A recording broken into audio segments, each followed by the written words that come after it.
Bienvenidos, mi nombre es Miguel Ángel Guzmán Yuriar del equipo 6 del grupo 17.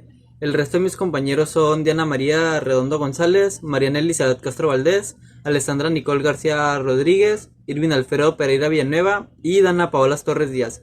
Y les vamos a presentar los mecanismos de sustitución nucleofílica y eliminación.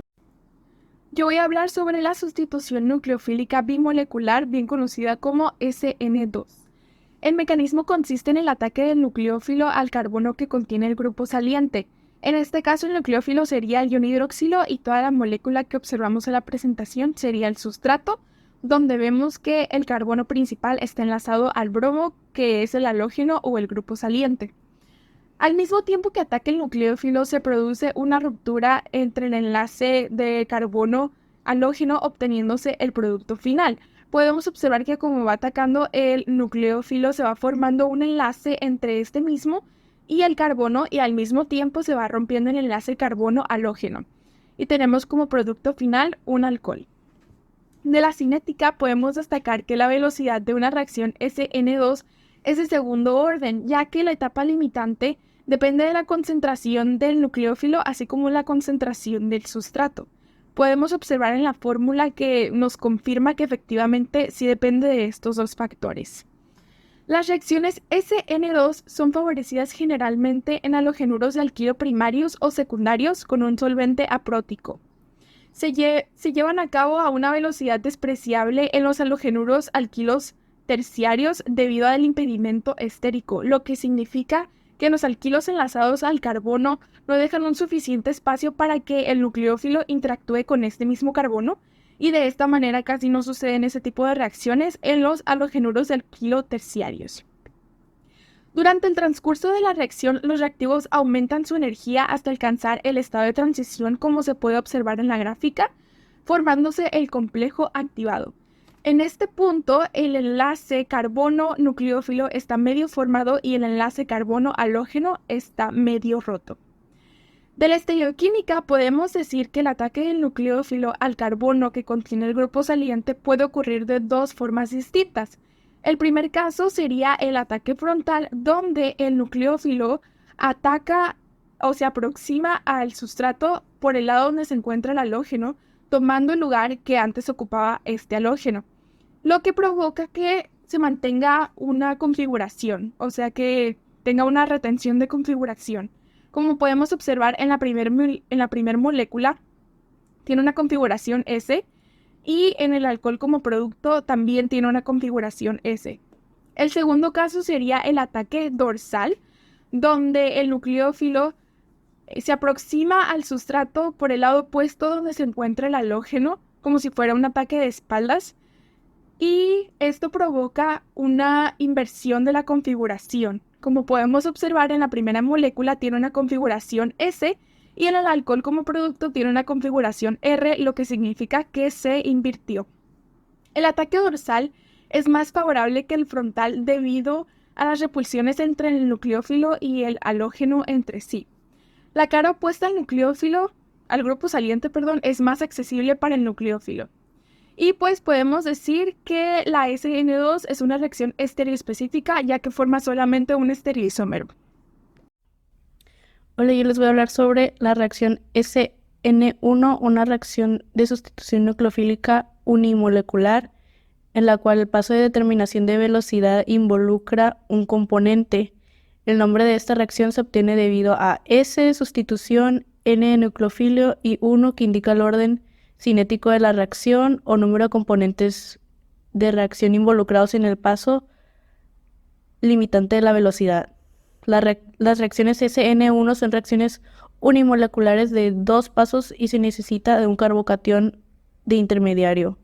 El mecanismo de la SN1 tiene un mecanismo por etapas. La etapa 1 sería la disociación de sustrato para formar el carbocatión. Es el paso más lento de la reacción.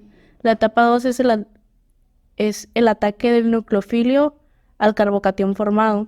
La etapa 3 es la desprotonación del agua para así formar el alcohol. La etapa lenta del mecanismo es la formación del carbocatión dependiendo de la velocidad exclusivamente del sustrato. La cinética, en general, la reacción SN1 sigue la cinética de primer orden. La velocidad de reacción contemplada queda determinada por la velocidad de ionización del halogenuro de alquilo, de modo que solo depende de su concentración. En la estereoquímica, como el carbocatión plano es atacado por ambas caras, se produce una mezcla de isómeros en idéntica proporción, es decir, una mezcla racémica. Los productos formados son enantiómeros y se obtienen en igual cantidad debido a las cargas del carbocatión. Son indistinguibles para el agua. Y de mi parte sería todo por la reacción de sustitución nucleofílica unimolecular S1. Hola, yo soy Diana María Redondo y voy a hablar sobre la reacción de eliminación unimolecular E1. La eliminación unimolecular E1 compite con la sustitución nucleófila unimolecular CN1 formando alquenos, donde podemos ver en la imagen. El comportamiento nucleófilo del agua genera el producto de sustitución CN1, mientras que el carácter básico da lugar al producto de eliminación E1. Ahora voy a hablar sobre los mecanismos de reacción E1. Transcurren los siguientes pasos, que son dos: la etapa 1 y la etapa 2. La etapa 1 es la ionización de sustrato, donde podemos ver en la primera imagen, y la etapa 2, donde el agua actúa como base arrancando el protón del carbono vecino al positivo, donde es el carbono beta, para formar un alqueno, donde es la segunda imagen. Si el agua actúa como un nucleófilo, da lugar a productos de tipo C1. La escasa basicidad del agua hace al producto de sustitución sea mayoritaria. Ahora voy a hablar sobre la cinética. La eliminación del unimolecular E1 es una reacción en la que la pérdida del grupo lábil seguida de la eliminación del beta hidrógeno da como un resultado de la formación de un doble enlace. La eliminación unimolecular E1 con la sustitución nucleófila C1 al carbocatión formado en la primera etapa puede evolucionar hacia un alqueno por eliminación o hacia un alcohol por un ataque del agua del carbocatión. Ambas reacciones compiten entre sí y la distribución de productos depende de la basicidad del nucleófilo.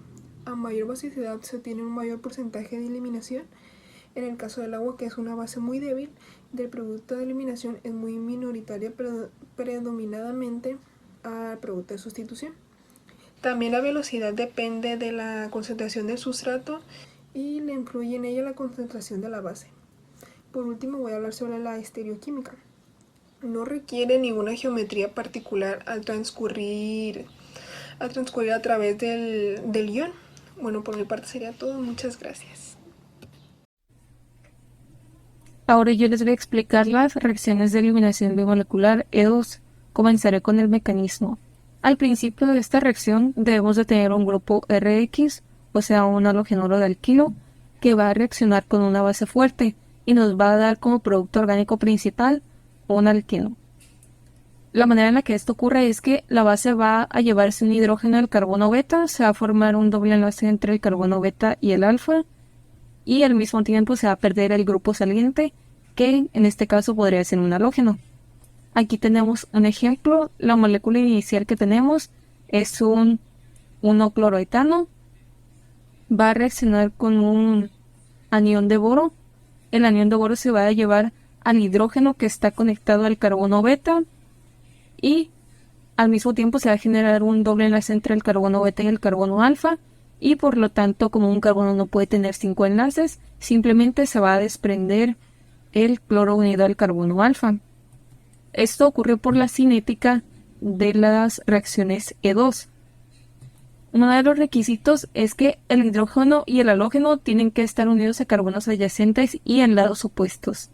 Esto significa que los 4 átomos que van a formar parte de esta reacción de manera activa tienen que estar de una manera plana, tienen que tener una geometría plana. El resto de los hidrógenos, en este caso, podemos ver que pueden estar o hacia adelante o hacia atrás de esta molécula. También vemos que la base que agregaremos antes debe sufrir una heterólisis para separarse entre el anión y el catión. Solamente vamos a tratar la molécula con un anión. Y como ya lo expliqué antes, el anión de la base va a separar al hidrógeno unido al carbono beta, se va a formar el doble enlace entre los carbonos alfa y beta y simplemente se va a extraer el grupo saliente o halógeno. Tendremos como producto principal orgánico, un alqueno. Y los niveles de energía por los que pasa la molécula, podemos observar que al inicio, en nuestra cadena RX, tiene una energía potencial un poco alta, pero no está completamente, no hay mucha tensión en realidad. Pero cuando está durante el estado de transición, o sea, cuando todo el movimiento está ocurriendo, está en un estado muy alto de energía y por lo tanto hay bastante tensión. Pero cuando ya pasa toda esta parte de la reacción, podemos observar que cuando está en el doble enlace, ya está un tanto bajo y más bajo que en el estado original en el que se encontraba. Y por último, para explicar la estereoquímica de este tipo de reacciones, podemos ver que es una reacción estereoespecífica, o sea que podemos obtener un producto de un isómero específico dependiendo del resto de la cadena. Y el grupo saliente del hidrógeno sobre el carbono beta deben de estar en disposición antiperiplanar, como lo expliqué hace un poco.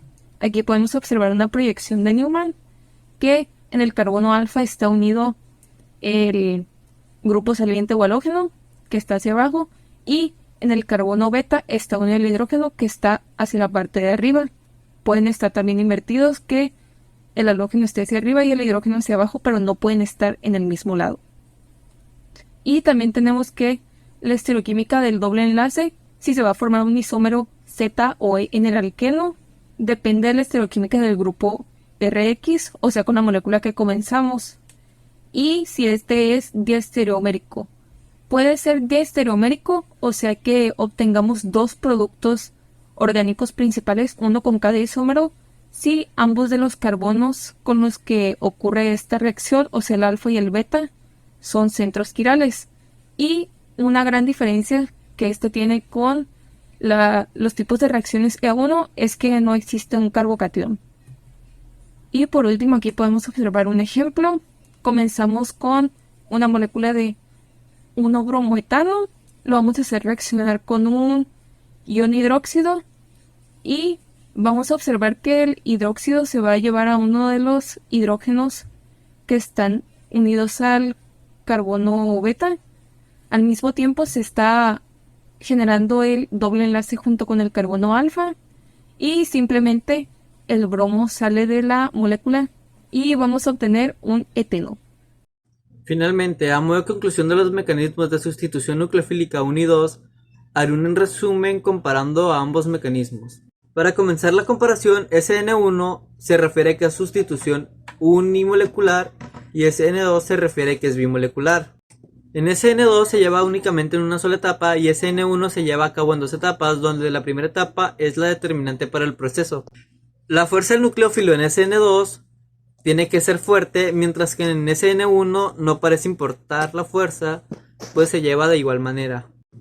Por su parte, SN1 se ve favorecida por los compuestos polares y por sustratos de alquilo terciario, mientras que SN2 se ve desfavorecido por los compuestos polares y únicamente pueden suceder los halogenuros de alquilo primarios o secundarios. El resto son muy difíciles de que ocurran. Hablando de su cinética, la cinética de SN1 es de primer orden, lo que nos quiere decir que es independiente de la concentración, y SN2 es de segundo orden, lo que nos dice que la velocidad disminuye a medida que aumenta la concentración. En su estereoquímica, en SN1 se nos da una mezcla racémica, mientras que en SN2 se nos da una inversión de su configuración, la cual se conoce como inversión de Walden, la cual es la inversión de su centro quiral en una molécula, que en SN2 se da dentro del átomo de carbono tetraédrico. Para concluir, una similitud de ambas reacciones es que un buen grupo saliente, siendo una base débil, puede favorecer mucho la reacción. Muy buenas tardes a todos, mi nombre es Silvio Alfredo y yo vengo a hablarles sobre las diferencias que hay entre la eliminación 1 y la eliminación 2. Para ello me gustaría empezar hablando sobre las reacciones de eliminación de primer orden. En las reacciones de tipo E1 vamos a tener un origen de carbocatión durante la reacción. No es estereoespecífica. Con esto nos referimos a que la molécula a la cual vamos a someter a una E1 no necesita estar en una posición determinada. Reacción unimolecular, debido a que durante su estado de transición, es decir, cuando el doble enlace se está formando, solo existe una molécula. Necesita de un disolvente polar prótico. Reacciona con bases débiles. El grupo saliente es la primera eliminación en ocurrir.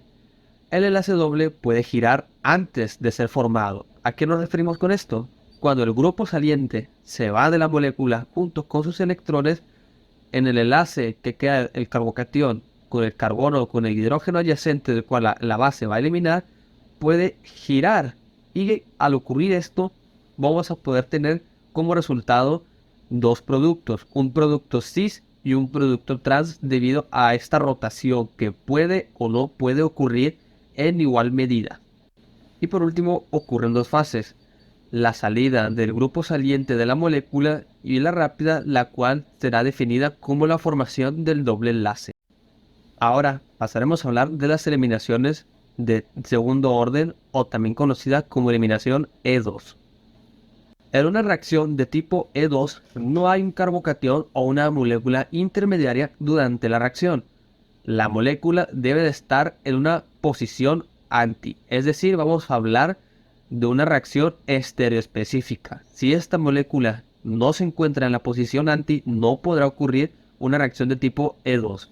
Es una eliminación de segundo orden debido a que durante el estado de transición de la molécula, el sustrato, es decir, nuestro grupo saliente, está yéndose de la molécula, mientras a su vez la base está adhiriéndose, o también se puede decir que se está llevando al hidrógeno ácido, todo a su vez, mientras el doble enlace está siendo formado. Es por ello que esto lo denominamos como una reacción o eliminación de segundo orden. El grupo saliente debe de ser fácil de eliminar. Va a ocurrir toda esta reacción en una única fase.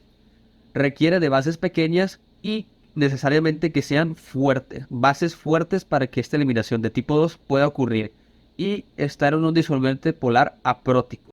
Por último, dejaremos adjuntas todas las fuentes que hemos consultado para esta investigación. Sin nada más que añadir, esto ha sido todo de nuestra parte. Muchas gracias por su atención.